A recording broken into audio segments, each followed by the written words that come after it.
Holly, can you hear me now?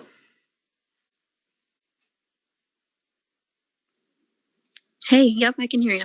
Great, thank you. There's Sharon.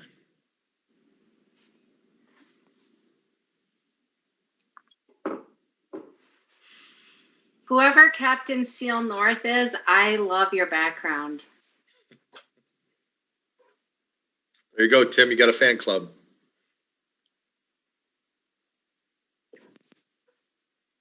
Thank you, ma'am.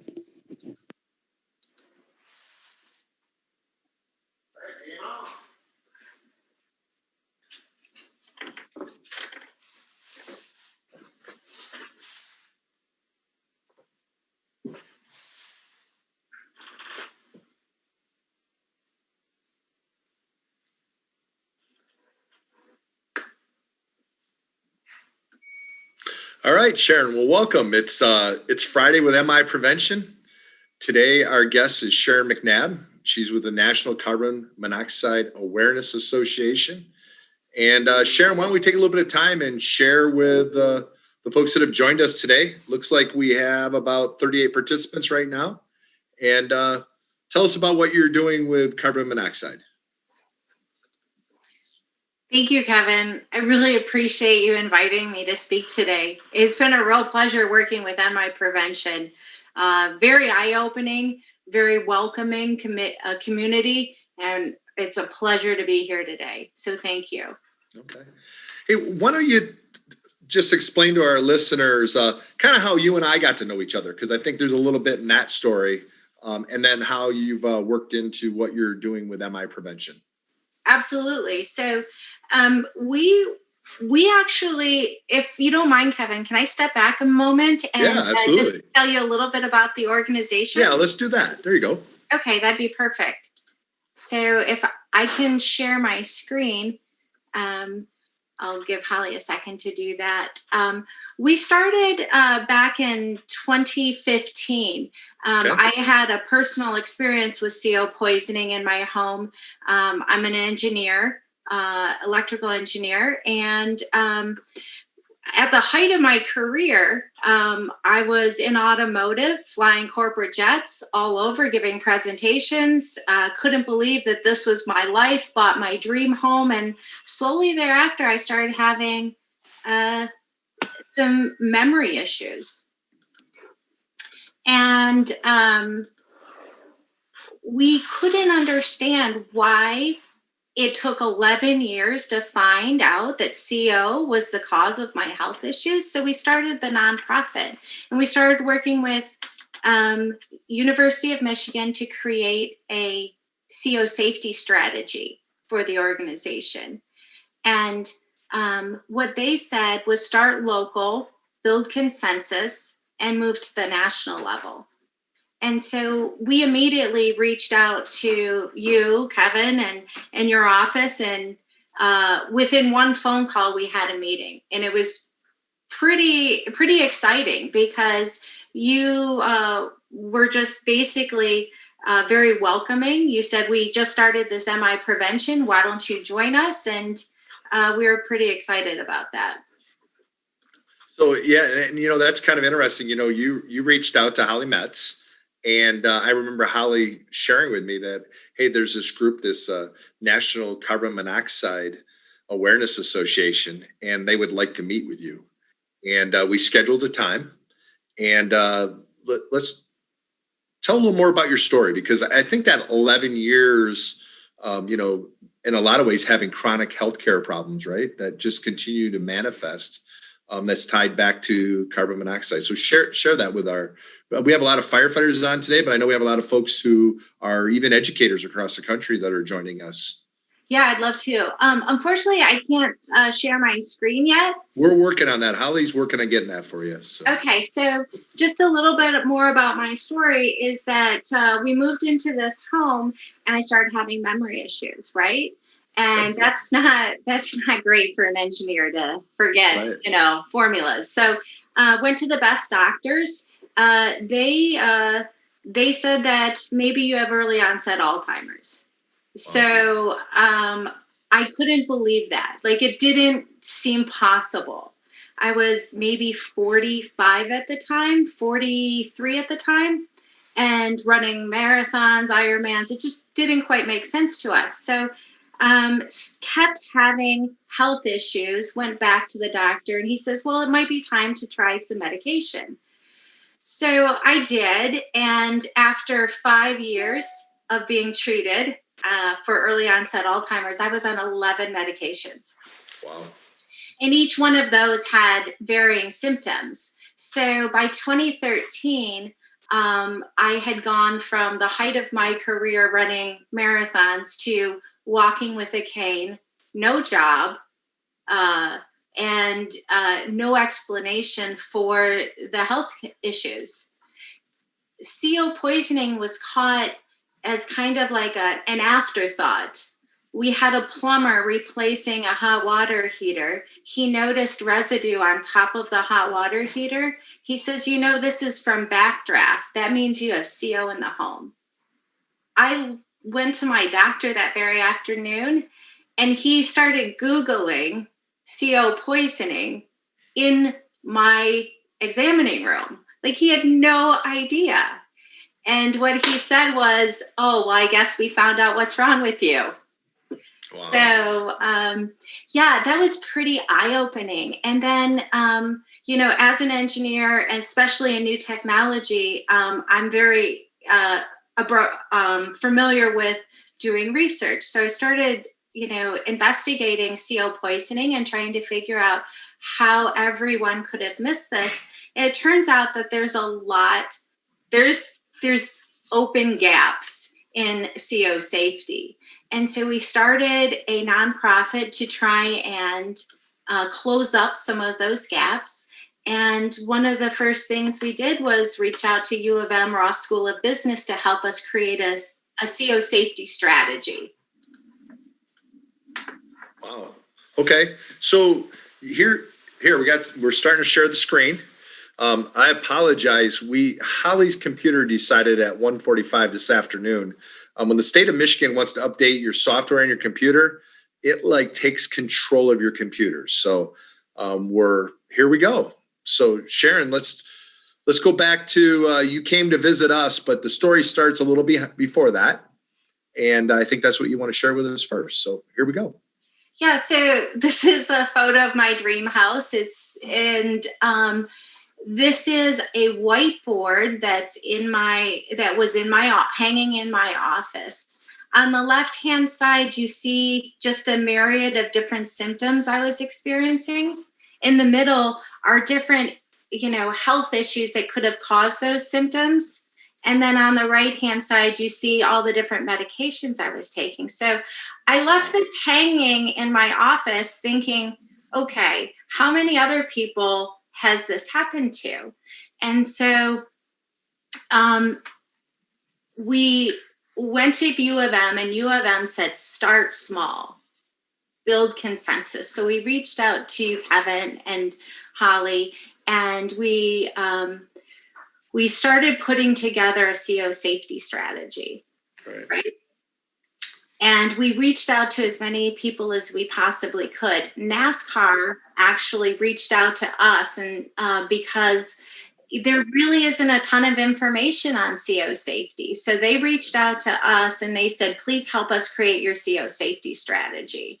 And we'll talk a little bit further about that, because that is pretty cool. So I'm looking at your timeline on the screen here right now. And I was appointed the fire marshal in 2017. In 2018, we're in the first year of the MI prevention strategic plan.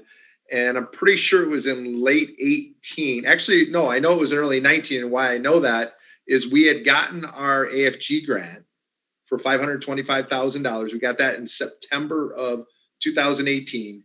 And we were at about the same time we met you was when we were actually getting our position filled. And that took a little while. That was February or March of 2019.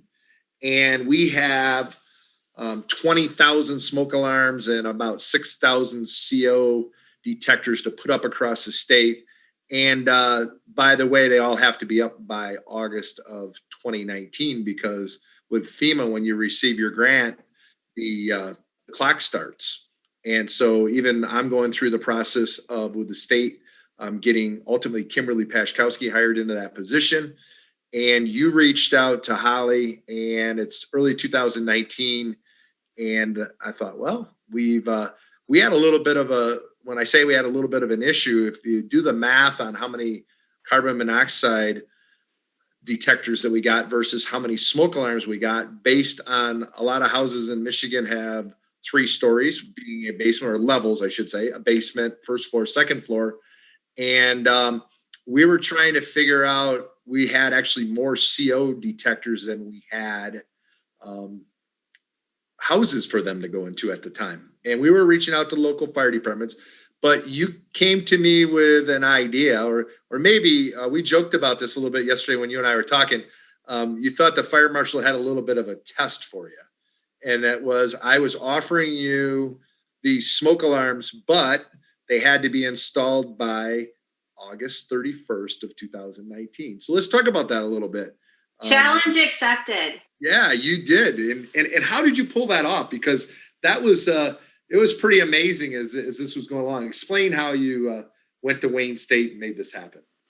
Yeah, so we spent a long time trying to figure out how to get 1,000 detectors installed. And at the time, we were working with Wayne State University on a pilot project. And they were going in homes for a healthy home assessment. Yeah. And so they had access to homes. So we partnered with them to put all 1,000 CO detectors, and they did an amazing job. I believe that they are powered by college interns, and they had all of the detectors installed in less than 2 months. Yeah. And that was amazing. I know when you came back to us, you did. I remember that day when you left my office. We were in Lansing. It's when we were at the Technology Boulevard.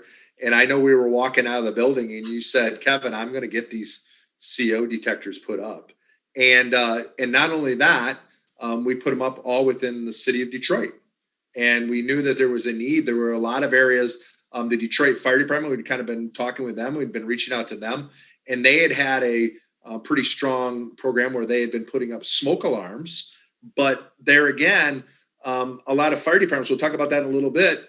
Fire departments have been putting up smoke alarms for quite a while, but we didn't always have access to CO detectors. And some of that was cost. And even when we did the formulas for AFG grants and other things, we needed more smoke alarms than we did carbon monoxide detectors.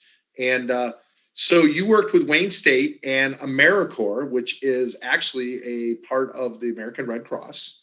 And it's 2019, and it's July and August, and you bring it in on the finish line, all installed prior to that date. Talk about a little bit of how you had that got that relationship going with Wayne State. Yeah, so when we worked with U of M, it wasn't a clear plan. They just suggested that we start reaching out to like-minded organizations. So we cast out the fishing net, right?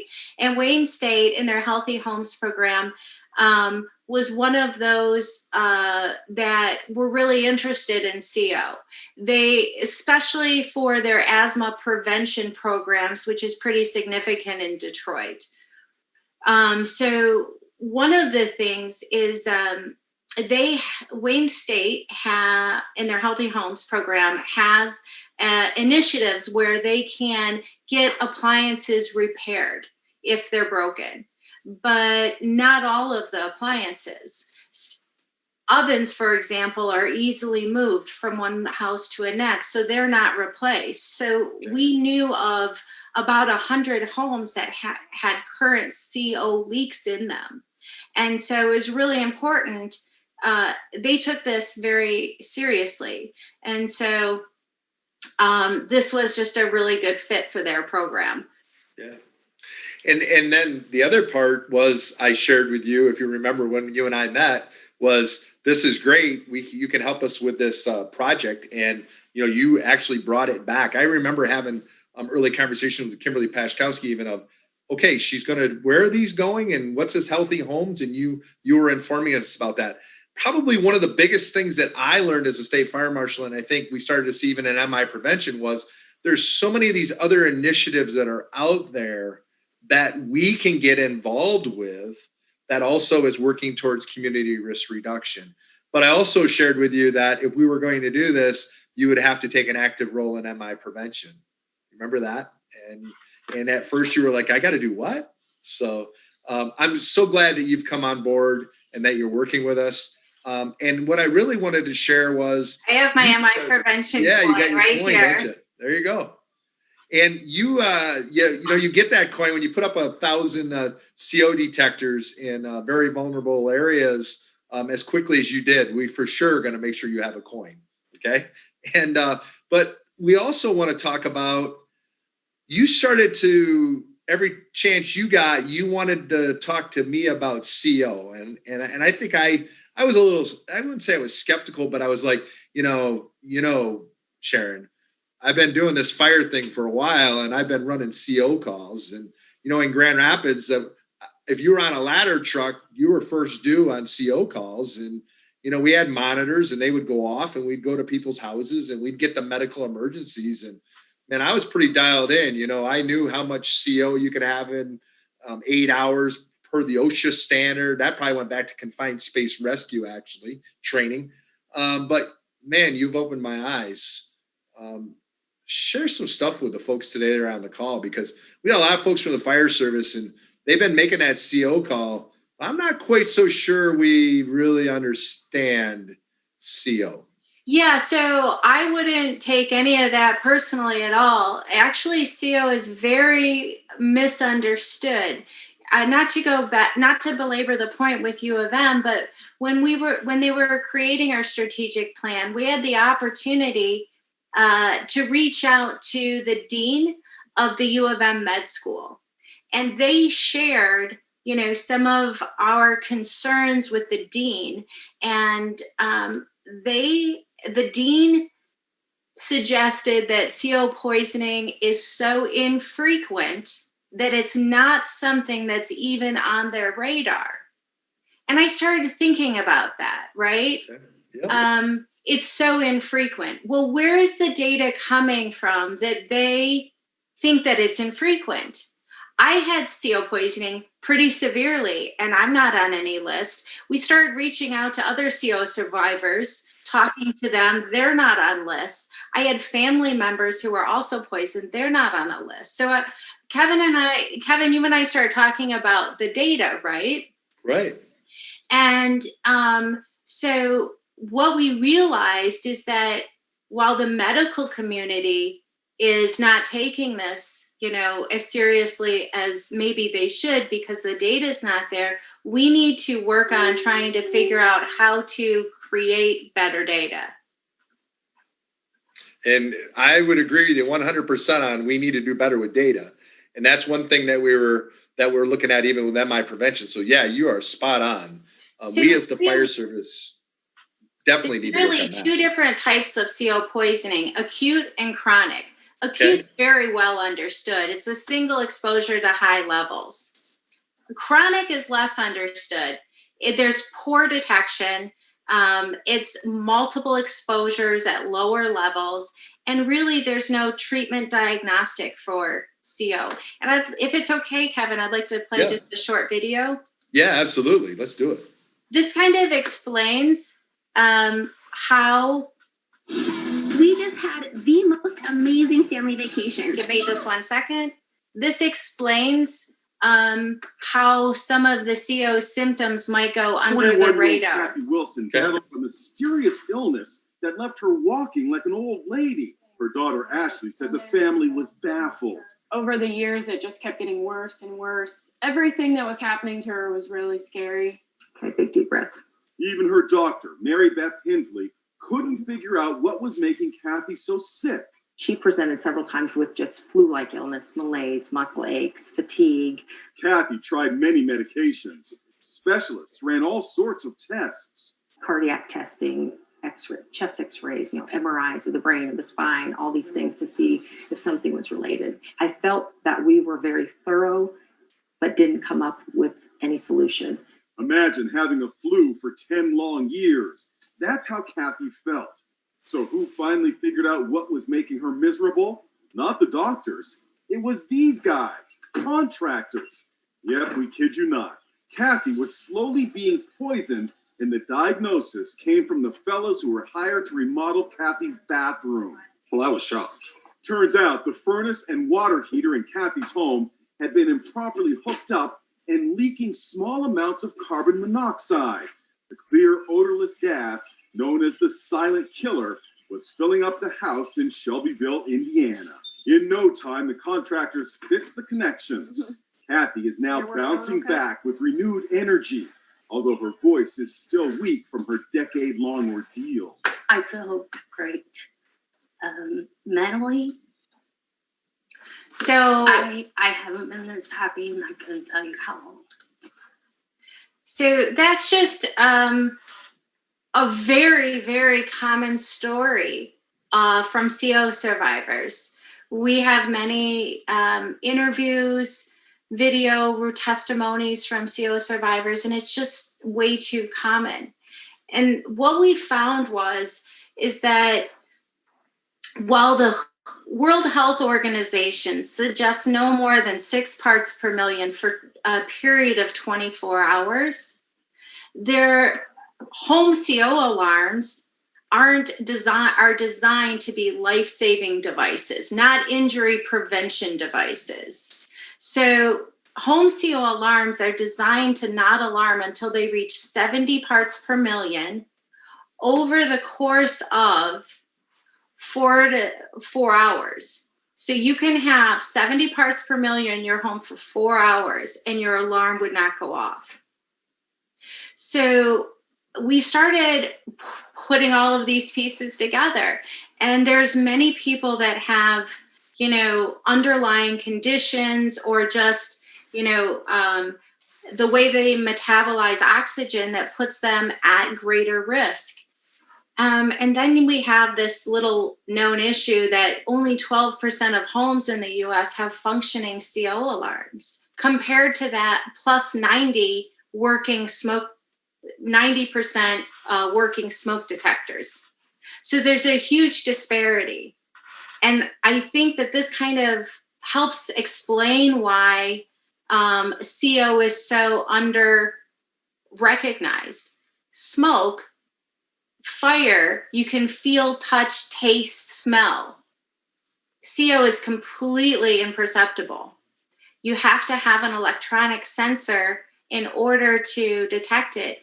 Most first responders, they rely on their go bag CO kit, but when they're just walking into a home, they're being exposed potentially. And with only 12% of homes having working detectors, they could be pretty significant. Some of the data that we have seen suggests at any given time, about 10% of homes have CO leaks in them.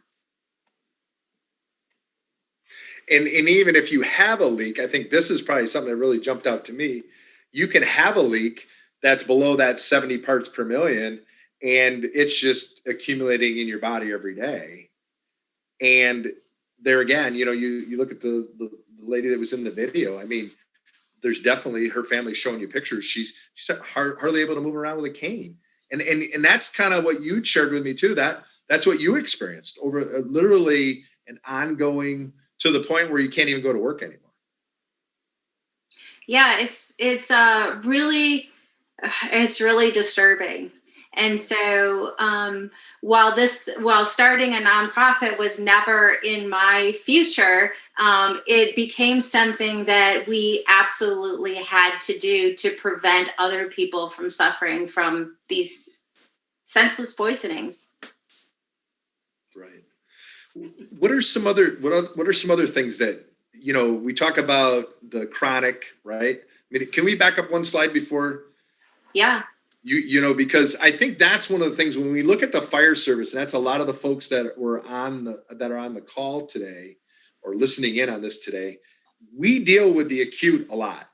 And when I say a lot, it's hey, the windstorm went through and somebody puts a generator in their garage and then they call 911 and the whole family's sick. Or hey, unfortunately, folks go to check in on the neighbors and find out that they've all been poisoned from those devices and different things. But when you're talking about chronic, this is ongoing. It's every day. It's something as simple as every time your water heater fires to so you can take a shower or to to get hot water to cook with or whatever, wash your dishes. In a sense, every time that device cycles, that family's being poisoned. And the rate of poisoning can be different depending upon the activities of the family members. Okay. So if your gas dryer has a leak and you're drying and you're folding clothes as that gas dryer is drying, that person in that room folding clothes is going to suffer more symptoms than anyone else in the house. Okay. And if you're leaving the home, I think that's one of the things that you shared with me too. There's a lot of folks that probably what's allowing them to function probably early on is the fact that they're leaving to go to work. Absolutely. And My husband worked at Magna and he probably traveled about, 320 days a year. So his symptoms were much, much more mild than mine. And you shared with me you would feel different. Let's say Friday when you were working, you'd go to work, and by Monday you could hardly get yourself out of bed even to go to work. Yeah, it just always felt like the worst hangover I've ever had. Okay. And so one of the things is that we're trying to look at too, and we say we need to improve that 12% of the homes in the United States have a working smoke alarm. We definitely do. We need to improve that. And I shared with you, and I think this is probably part of the audience that we have you in front of today is that we got a lot of fire departments are out doing smoke alarm installations. And I'll also say this, that whenever I get my hands on carbon monoxide alarms or detectors, I should say, people are reaching out to me, hey, can I get some of those? Because while it's not easy to get smoke alarms, I'm going to share that. It's not easy to get them, but we probably have more organizations feeding the fire departments with resources to get those than we do to get the carbon monoxide detectors. So, that's one of the things we've been working on is that if we can get more of those, we definitely know through MI prevention, through the departments that are already participating, that we can make a big increase on that 12%. But wait, there's more, because you actually could go out and put that in. And yes, we did that part. We increased that number. But if it's at the lower level, these families are never going to know.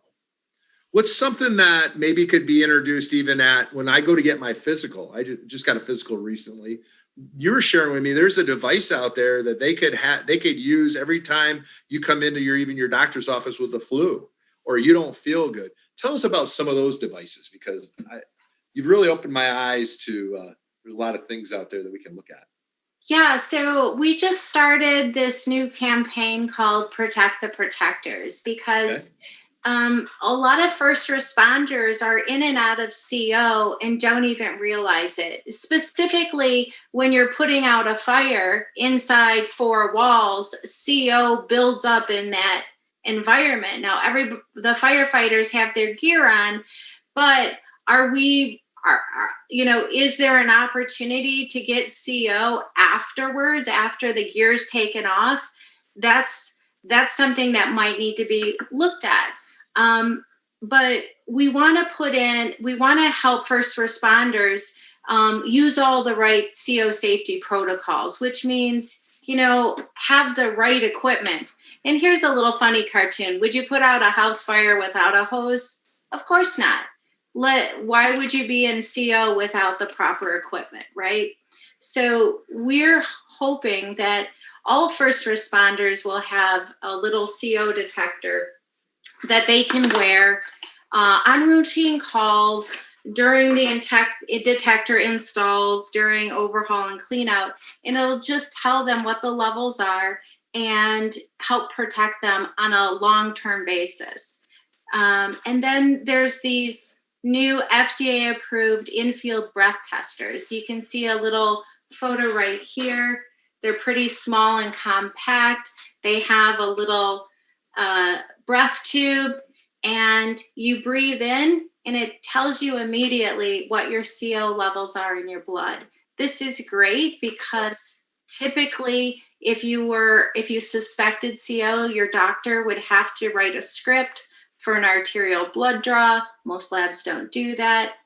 This is something that I feel like every fire station should have. And after the fire, blow to know your CO to figure out how much you've been exposed to. And then also as the EMTs should also have this on board for diagnostic of, residents. Okay. Hey, Sharon, I think I got a question, and we were wondering, where would we kind of drive this as we got into this? Chief Dave Feichner from Northern Oakland County is reaching out, and he says, how much and from where do you get the personal CO detectors? He was talking about putting them on the med bags. And I'm going to share this, Chief. I know that there are some departments that are already putting them on the med bags. You're even looking to be even more proactive than that and actually putting them on the employee, let's say, for a shift at a time. Right. But give us an idea that, okay, this is good. You got a great graph here, kind of gives you some ideas, some options that are out there. Yeah, so these are all really good devices. They all need to be calibrated. Typically every 6 months. The calibration kits, these are all about $130. We have an agreement with SensorCon to give us a little bit of a donation when a firefighter purchases one of the SensorCons. So if you are interested in purchasing one of these, please reach out to us and maybe we can work together for the overall good. But any of these would be perfectly fine. Just a quick heads up, we mentioned that we're in automotive engineering and we do new technologies. So we were at CES earlier this year. What was that? What acronym? Consumer Electronics Show. It's the largest electronics show in the world. And it's at Vegas. We went before COVID. And we went there because the sensors that are used in here are pretty big, and they have some technical issues. Like they're heat sensitive, they're humidity sensitive, not super great for first responders environment. So we looked at an LED sensor manufacturer, and they are developing a new CO LED sensor. And we've reached out to Motorola to discuss the possibility of putting the CO sensors in the first responders' walkie-talkies. So that will take a few years in development and validation, but just a quick heads up. And that got my interest because you talk about and I know some of you on the call, because I had the same thought. Well, that's going to be great. I'm going to be in a burning building. I'm all packed up. I'm totally covered up. And now this radio is alerting that there's high levels of CO. There's ways to work through some of that. Absolutely. Okay? It's a simple toggle switch. And so one of the things that we're talking about is, imagine almost every firefighter now has their own radios. If you had the ability to, when you turn on your radio at the beginning of the shift, or when you turn it on to go to that call, you actually would have the ability to monitor CO built in. So that's something that I know Sharon is working on. And that helped us to reach out to, as an advocate for the National Fallen Firefighter Foundation. We actually met with John Tippett and Keith Bowers from the National Fallen Firefighter Foundation a couple Fridays ago, and just to talk about some of this stuff. And out of that, it was kind of interesting. The Fire Hero Learning Network, they're talking about when they write their next AFG grant to keep that running. And a lot of our folks that are on the call today or watching are familiar with that, of actually doing a course on CO, with the idea that we could, let all firefighters across the country, and really Fire Hero Learning Network, anybody can go on that. So it could be across the world. So you got your fingers in a few things that probably in the next couple of years could actually be making a big difference in the American Fire Service. Let's We talk hope about so. And what's that? we hope so. Yeah, we And- do. Right? And we really appreciate not only Kevin, not only your help, but I mean, your entire team of Michigan State firefighters have all been amazing and very receptive and helpful. So we really want to make a big inroads with Michigan and keep our first responders safe. Yeah. So But we'll say this, we are looking across the country, across the world, without a doubt. Hey, share with us about the recent grant you just got with a group out of Spain. I mean, think about that. Somebody from Spain comes to you. You're down in the Metro Detroit area, so that's what's pretty cool about this too. Is you're a Michigan-based national organization. Tell us about that. yeah, so it's really pretty amazing.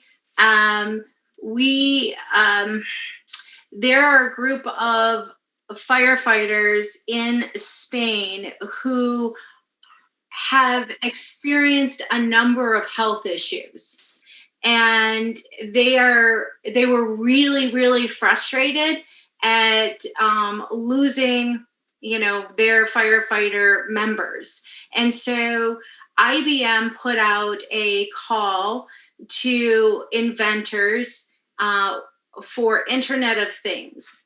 And this group of firefighters in Spain decided that they wanted to monitor CO for their firefighters. And so they won that challenge with IBM. They are in the process of creating kind of like one of these units, but special for wildfire firefighting. Okay. It monitors heat, humidity, CO, and a couple other gases. And what they reached out to us for is because while they understand that CO is a health issue, they understand they need to protect their firefighters, they just didn't quite understand what CO did. And so we helped them with connecting. Let's see. The next step for them is to trial their devices in 5 separate countries. US is one of them. So we helped connect them to Kevin, who connected them to Rick Best at the National Fallen Firefighters Association, who connected them to the wildfire in California. So they'll be testing their new units in California beginning of next year. And then the plan is also for each firefighter within that study to test their blood level CO before as well as after, to just get a lot of very good data. Yeah, I think that was really the cool thing. And, the National Fallen Firefighter Foundation, or the NFFF, they've actually added in a component for Courage to Be Safe for the wildland community, because they're seeing that wildland fires are such a big thing, especially out west, but all over the country. And so what we're going to do is we're going to connect this group in Spain that got this IBM grant of like $100,000. And they were concerned over the wildland firefighters in Spain. And I never knew that Spain had that many wildland fires. But you know what? When you get on a call with folks, it's kind of interesting.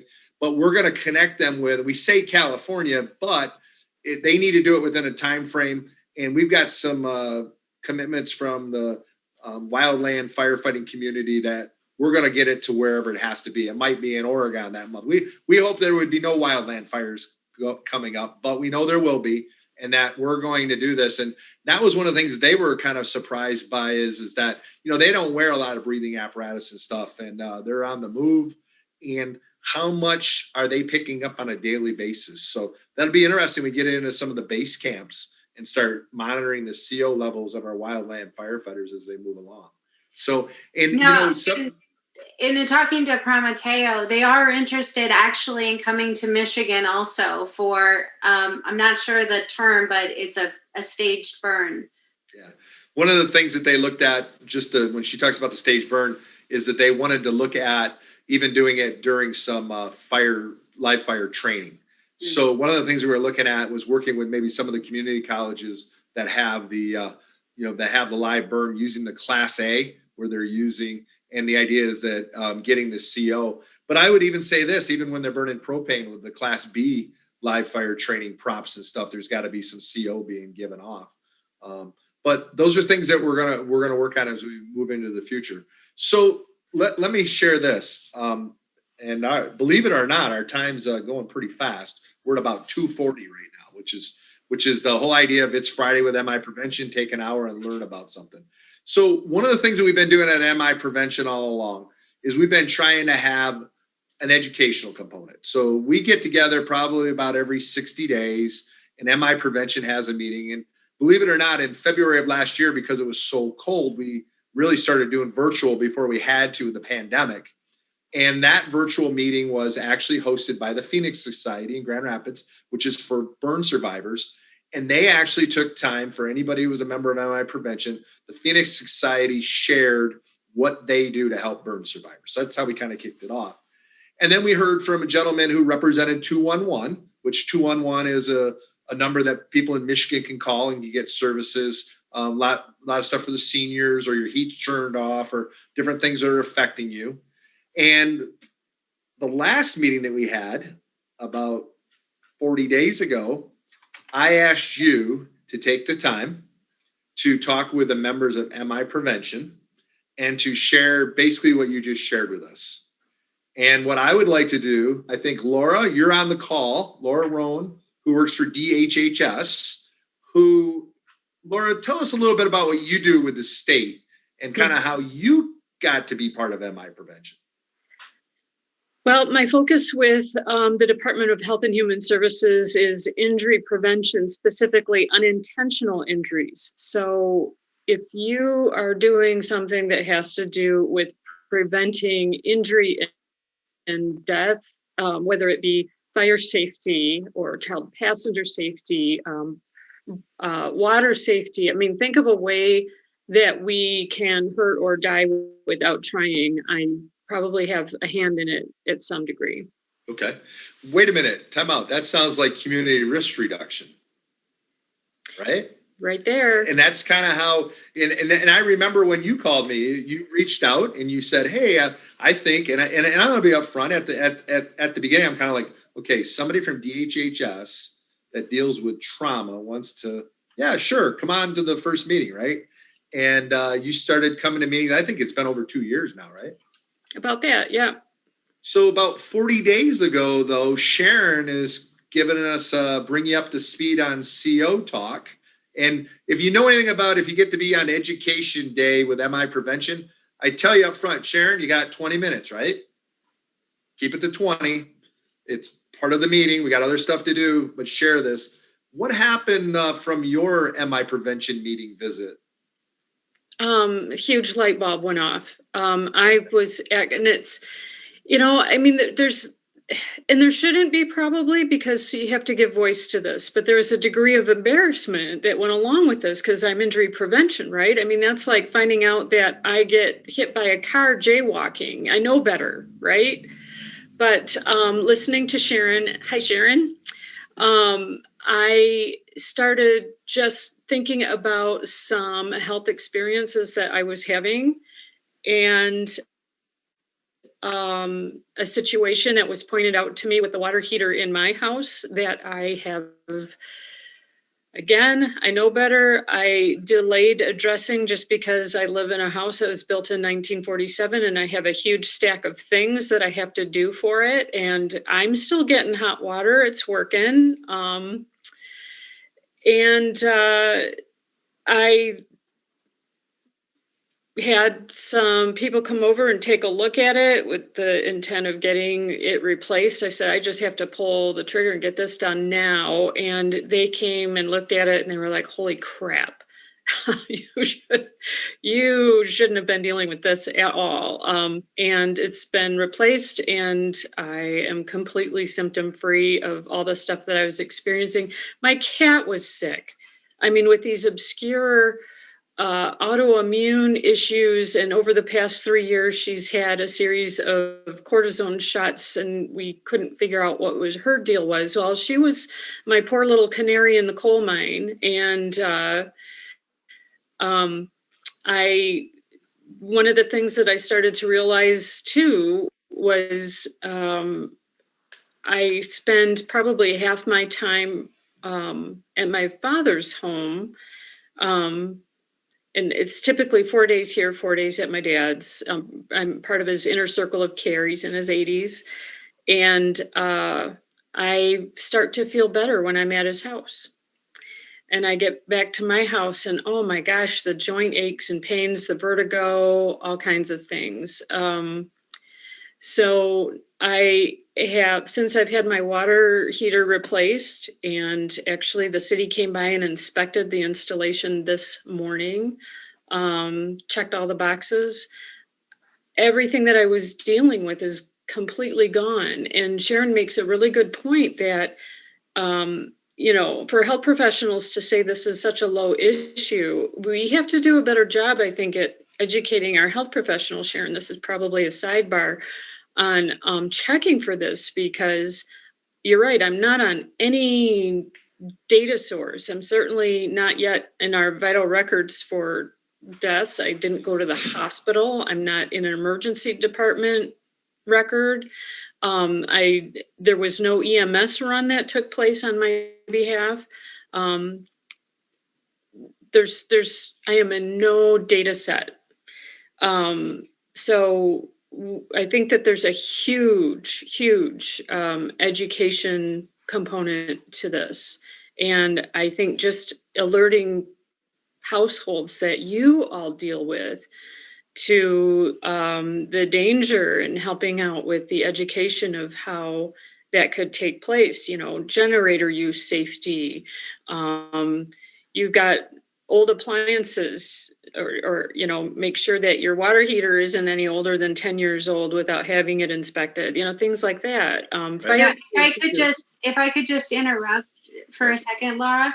Sure. And a lot of people think that it's the older appliances, and it is, but it's also every other appliance. The police chief of Auburn Hills moved into a new home and had a brand new hot water heater installed. They almost didn't wake up the next morning. It's not only old appliances. I'm sorry to interrupt. No, that's a really good point. That's a really important distinction to make, and make sure that we don't, sit back on our elbows too far, just assuming that that's the case. Yeah. And that, this kind of proves the point of, we talk about community risk reduction. It's us getting out and talking with people. We got to take care of the, protect the protectors. That's a program that Sharon has. But also one of the things is, how do we start protecting more families across the state? And, we talk about data. So let's say we did go to your house for an EMS call. There's a high probability that we are going to go back, not high probability, we have to go back and do a report, okay? But we may do a fire report. We're going to use 321's the code. That's a medical code. And we're going to go down to the narrative. Most departments are going to say CEMS report. Now, the EMS report goes over to DHHS EMS division through the Nemesis system, okay? So it goes over there. And that was one of the things that Sharon's been saying to me. And actually, Laura, we've been having this conversation of how do we get better data? And that's one of the things that both Sharon and Laura have asked me, hey, could we get Ronna Howard to run the data? And the problem is that there really isn't a CO code that's going to pop up. Because here's the other thing. If it isn't a medical call, what did we probably do with the fire service? We probably used something in the 600 series, right? Good intent, service call, right?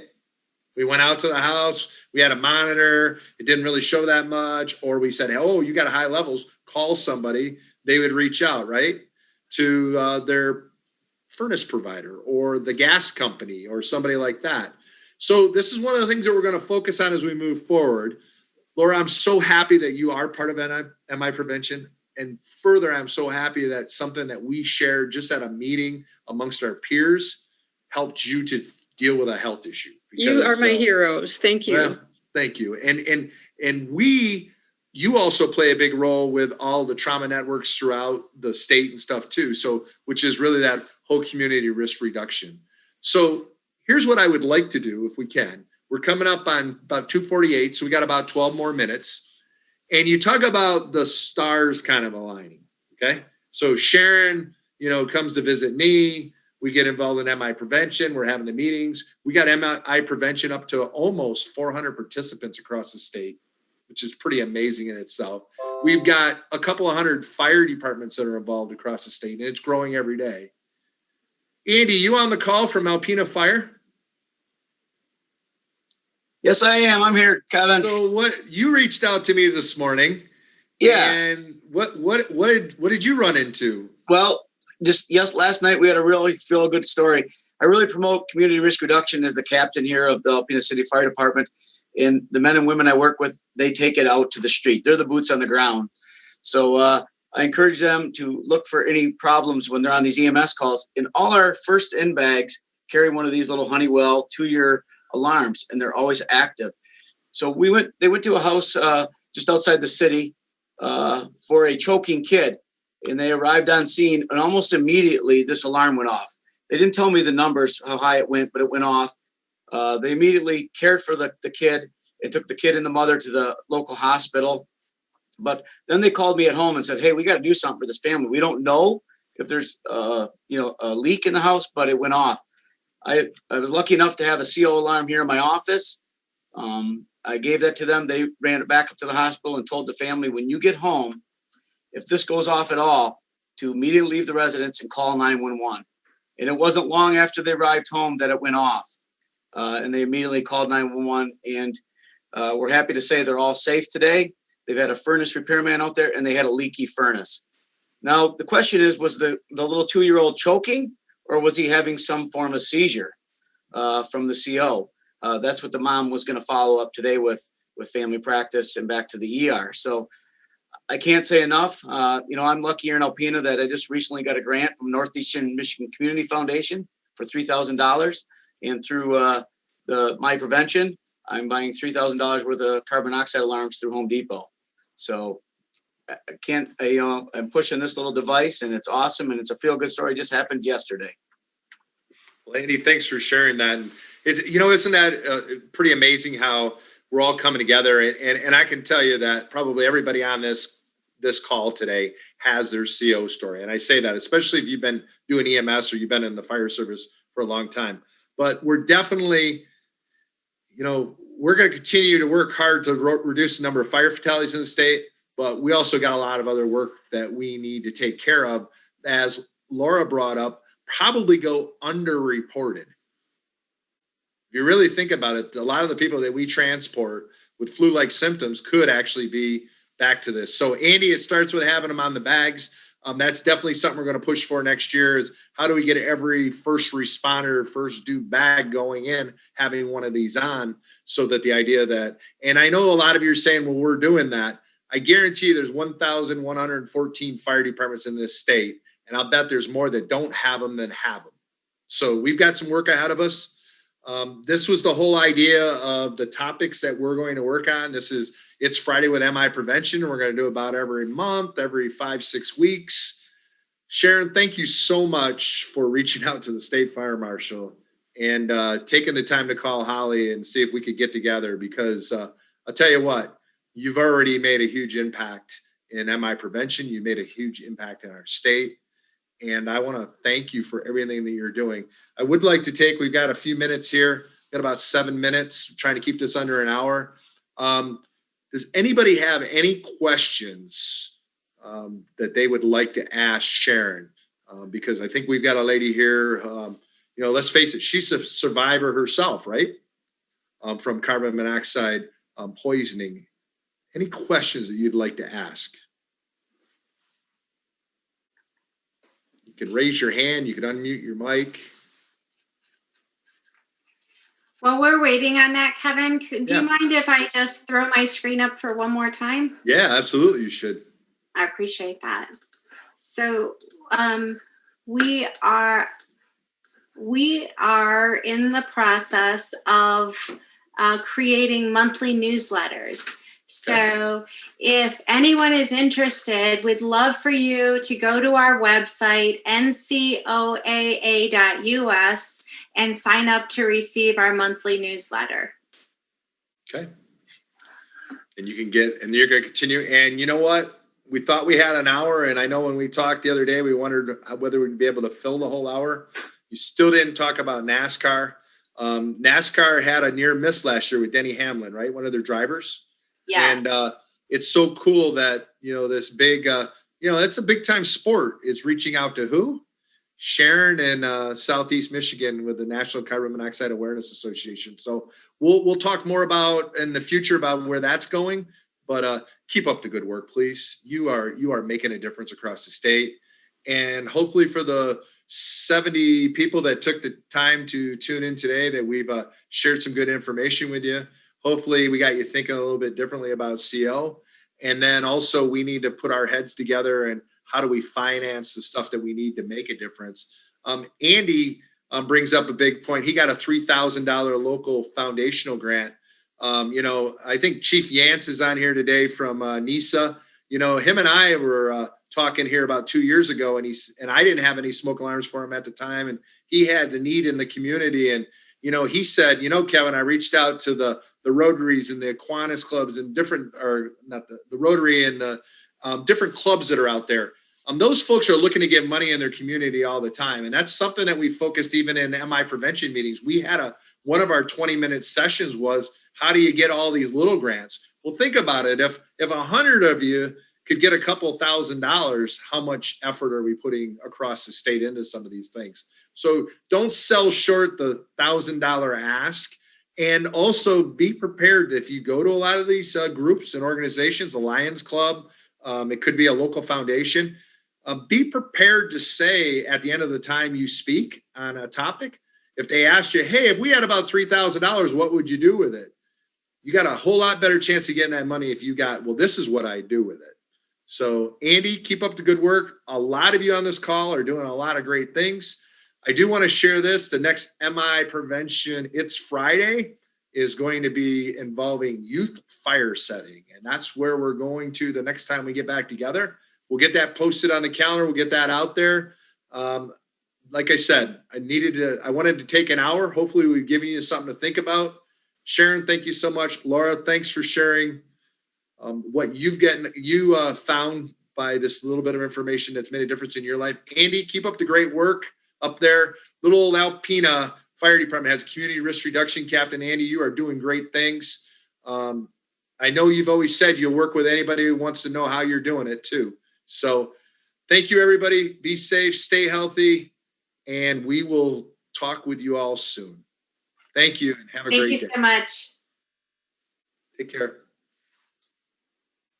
Thank you, everyone. Be safe. Thanks, David. You too.